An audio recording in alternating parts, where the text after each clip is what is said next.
Kalau tujuannya baik, ini gue cuma bisa ngelihat dari subjektif gue ya kan. Kalau tujuannya baik, untungnya dari mana? Seperti ya. Iya. Bener sih, itu kayak sebenarnya itu juga hal yang sedang gue kulik dan pelajari gitu. Mungkin gue di nari udah berbelas-belasan tahun gitu, tapi di dunia perbisnisan tuh gue bener-bener anak baru lahir kemarin sore banget gitu kayak. Dan gue tuh ini mungkin bisa menjadi bahan diskusi kayak gue tuh menjalani bisnis ini sejauh ini masih lebih besar hatinya daripada otaknya. Sebenarnya itu tidak baik kan ya somehow gitu. Tapi otak gue tuh udah mulai menyadari nih gitu. Tapi selama gue jalanin kayak otak gue tuh udah ibaratnya dia udah bacot banget nih ke hati gue gitu. Tapi hati gue tetap yang kayak diam gitu ya, kayak masih berantemnya masih berdua ini nih masih lumayan berantem kayak gitu. Jadi kayak misalnya kalau di bisnis perstudioan gitu, kan kita sediain kelas gitu. Kadang kan suka ya, kadang ada those bad days yang kayak oh sepi aja nih kelasnya kayak gitu. Itu gue sedih, kayak masih kayak gitu loh. Maksudnya kayak ya kalau itu produk yang gue jual ya kayak ibaratnya kita beli makanan, jual makanan gitu. Kalau hari ini itu nggak kebeli kayak ya udahlah ada hari lain gitu. Kalau gue kayak gitu yang kayak masih kepikiran banget kayak gue kurang gitu. Ya overthinking juga gitu kan. Terus apa namanya ya banyak lah decision yang gue kayak akhirnya gue melakukan, maksudnya kayak yang seharusnya dilakukan tapi gue tuh melakukannya dengan berat hati gitu karena gue kayak ya kasihan ya Zuk gitu kayak gue tuh masih gitu banget sampai saat ini gitu. Jadi ya tidak bisa dipungkiri banyak sekali kerugian yang terjadi gitu, tapi gue berusaha kayak nah itu lah, maksudnya kayak otak gue tuh udah tahu gitu sebenarnya harus ngapain, tapi makanya kayak kadang tuh hati gue kayak kok lakuin aja gitu kayak pun mungkin karena gue sejauh ini masih lumayan sendiri ya ngejalanin ini gitu, jadi gue nggak ada orang yang memperdebatkan ini gitu, jadi gue kayak masih do everything my way kayak gitu. Tapi ya gue lagi belajar itu sih untuk kayak membalancekan, maksudnya kayak kalau ngejalanin bisnis nggak ada hatinya juga kan terlalu kayak ya gitu, kayak terlalu bisnis gitu, kayak gue nggak pengen jadiin itu tempat yang kayak gitu tapi tetap pengennya menghasilkan gitu. Tapi ya sejauh ini pergejolakan itu yang masih terjadi pada gue.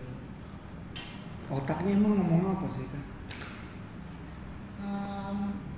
Ya tadi kan gue bilang kayak sebenarnya gue nggak pengen bikin Zuk terlalu business minded tapi gue tetap nggak pengen mengesampingkan itu gitu, kayak gue juga mau kok cari duit dari sini gitu, bukan berarti gue bikin ini terus kayak ya udah gue seneng aja gitu. Kayak gue mulai bisnis tuh gue beneran pengen belajar menjadi pelaku pemilik bisnis gitu, gue pengen belajar gitu. Tapi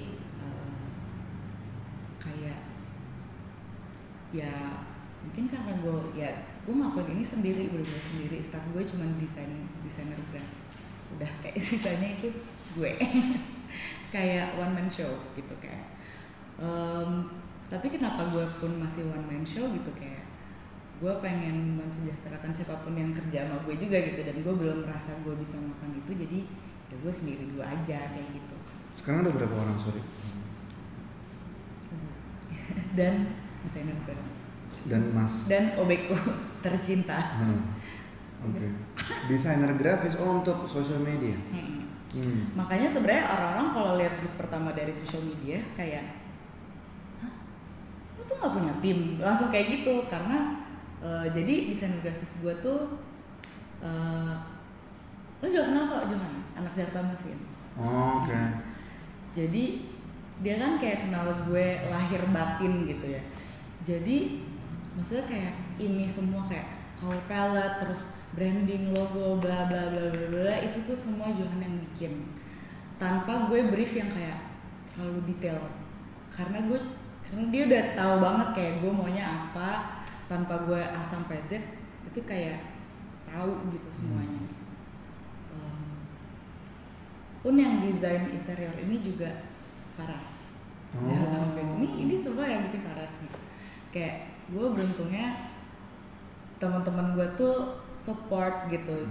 Ya kayak pun ide-ide kreatif sebenarnya gue nggak sendiri banget sih, gue punya banyak perpanjangan otak yang non official gitu, kayak semua teman-teman deket gue tuh pasti kayak ngasih banyak ide dan segala macam kayak gitu. Jadi gue kadang nggak merasa sendiri, tapi kadang gue merasa sendiri gitu menjalani ini gitu. Ya apa namanya, jadi timnya ya kalau bisa dibilang ya gue doang gitu, sama Johan udah. Pun yang menurut gue Johan berhasil banget dan cocok banget untuk Zouk, dan dia kayak berhasil banget bikin orang kayak kesannya tuh Zouk selejit itu, tapi padahal enggak gitu, kayak belum mungkin ya. Kayak gue bersyukur banget sih gitu, walaupun ya baru Johan aja gitu ya sama gue.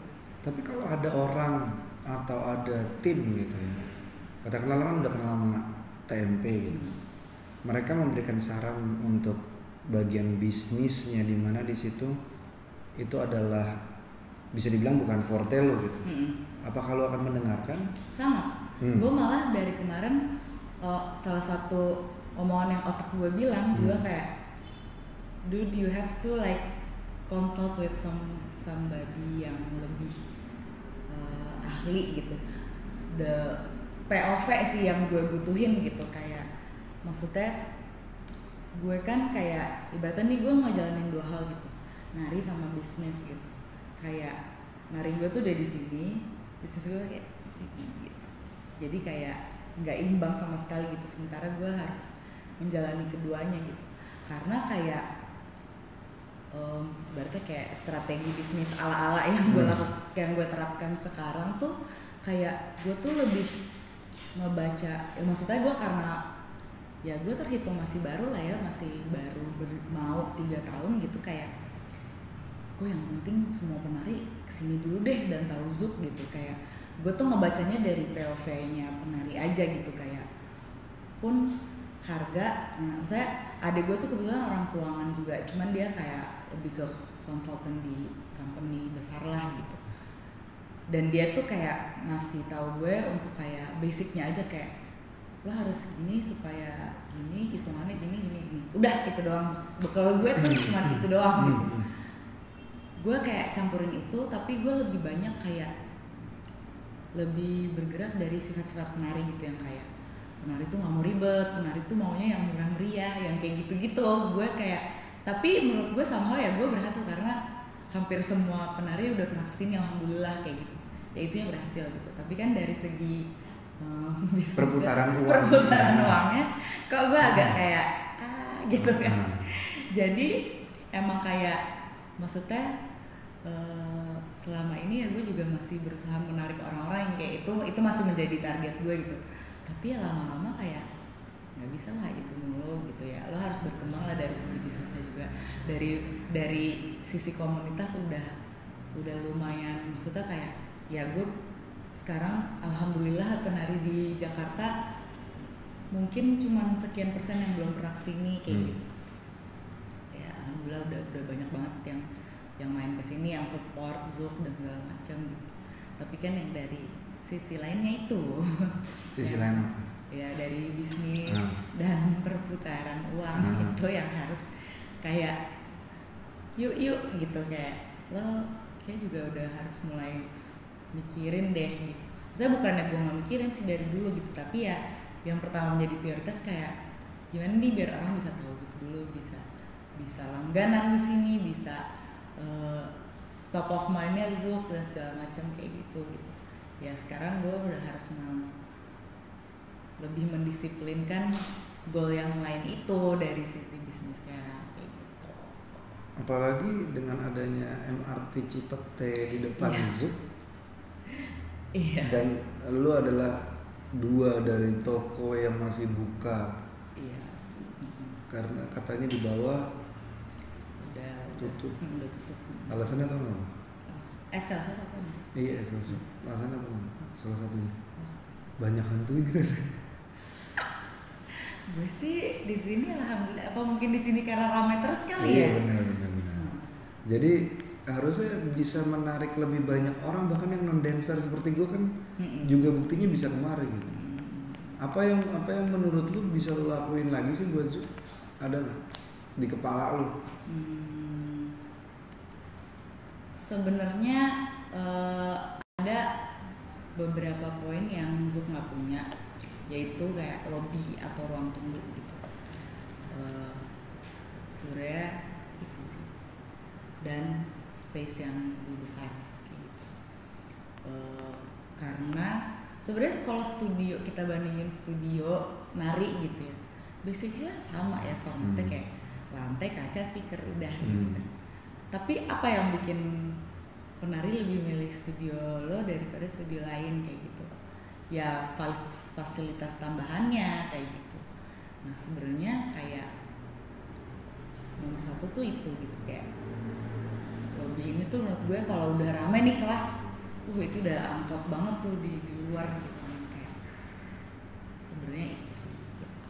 Dan space gitu, makanya kayak ya either kalau misalnya di sini bisa digedein pengen, tapi kalau misalnya gue harus memindahkan Zoom ke tempat lain pun gue nggak masalah gitu, karena bisnis bukan hati kayak gitu. Kayak kalau hati gue udah kayak, duh graffiti gue nggak bisa bawa ini gitu, kayak gue udah sedih. Ini aja dari masih belum jadi gue udah gini, ya kalau gue harus pindah gue bisa bawa tembok ini nggak ya gitu, karena kayak ya ini gue sayang banget sama tembok ini gitu, kayak ini yang bikin orang tuh kayak inget Zouk dan tahu Zouk dan segala macam kayak gitu. Tapi ya bisnis is bisnis kayak gitu, kayak gue udah harus benar-benar memiliki mindset itu sih untuk gue bisa jalanin Zouk terus gitu ya, untuk Zouk untuk memiliki umur yang panjang gitu. Tapi ya tentu hati gue akan selalu gue taruh gitu, gue nggak akan mungkin switch ke kayak cuan gitu. Gue sama sekali nggak pengen juga jadi Zouk tuh hal yang seperti itu gitu. Tapi gue pengen lebih bisa menyeimbangkan yang tadi gitu, kayak nari gue di sini tapi my business mind is still here, pengen bisanya tuh seimbang gitu. Gue nggak pengen ada yang lebih rendah lebih tinggi kayak gitu sih.